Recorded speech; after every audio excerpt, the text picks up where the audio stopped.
Shabbat Shalom, everyone, and welcome to another Beth Radom video Dvar Torah. I'm Cantor Jeremy. Thanks so much for watching.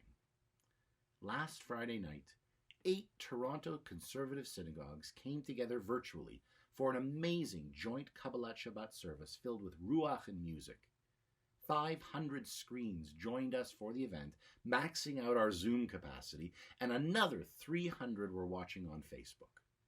It was by far the most people I've ever seen gather together for a simple Friday night service, and I was so proud to be part of it.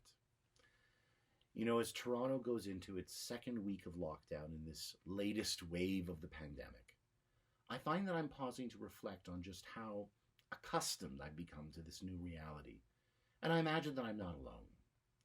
I think that many of us by this point have almost become a bit numb to the cabin fever. Going a bit crazy, stressing, disinfecting groceries. It's just part of our day now, so much so that we've pretty much stopped complaining about it. But last Friday night was a reminder, at least to me, of some of the things we've been missing in our lives. It was a reminder to stay strong and not give in to the kind of depression that many of us are fighting hard to try and stave off, some more successfully than others. Even though there's a good reason to be hopeful that we'll be able to return to our old lives soon. This week's parsha, which we will be reading in shul this week, and be sure to join us on Zoom, is Vayishlach. Jacob's camp is on the move, trying desperately to stay ahead of his brother Esau, who is still bent on killing Jacob for stealing his blessing. Jacob decides he's going to split his camp into two so that they can go off in different directions. That way, if Esau catches up with one of them, the other might have a better chance of survival. Can we possibly imagine the emotional turmoil that Jacob must have experienced in this Sophie's choice moment? As he does this, he sends messengers to intercept Esau with pleas and gifts in the chance that they might assuage Esau's anger. Esau, the fast and mighty hunter, reaches Jacob's camp, and they come face to face for the first time in almost 20 years.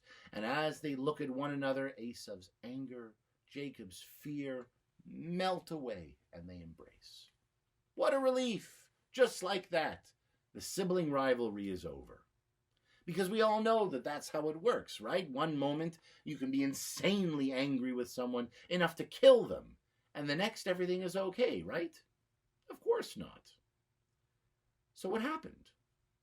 The answer is that 20 years happened. When Jacob stole his brother's blessing, it was a devious and bratty thing to do. Let's not let Jacob off the hook so easily, because Esau had every right to be angry. But what happened to Jacob since then? When Jacob ran off to live with his uncle Lavan, he worked for Lavan for 7 years to marry Rachel, only to be duped and forced to work another 7 years. Some might say that it was for the first time that Jacob finally got a taste of his own medicine. When Jacob then wrestles the angel, one modern interpretation is that the angel represented Jacob's own conscience, realizing in the end that in order to become a better man, he must hold himself to account for the wrongs he had committed against others, including Esau. When Jacob and Esau finally meet, the Torah says that Esau fell on Jacob's neck, kissed him, and they wept. The word the Torah uses here describes Esau kissing Jacob is Vayishlach, which appears in the Torah with this strange sequence of dots over the top of the word, which begs some interpretation and significance.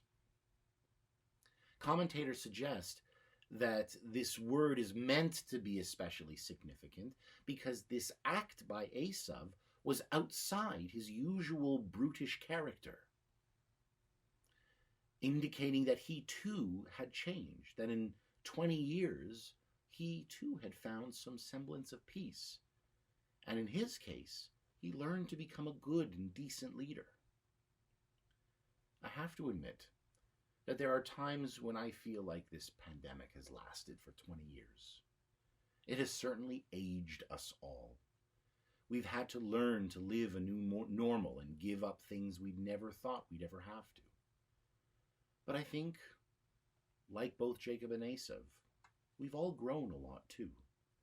We've learned to appreciate so many little things that we took for granted before. Going over to a friend's house, going out for dinner, having a workout at the gym.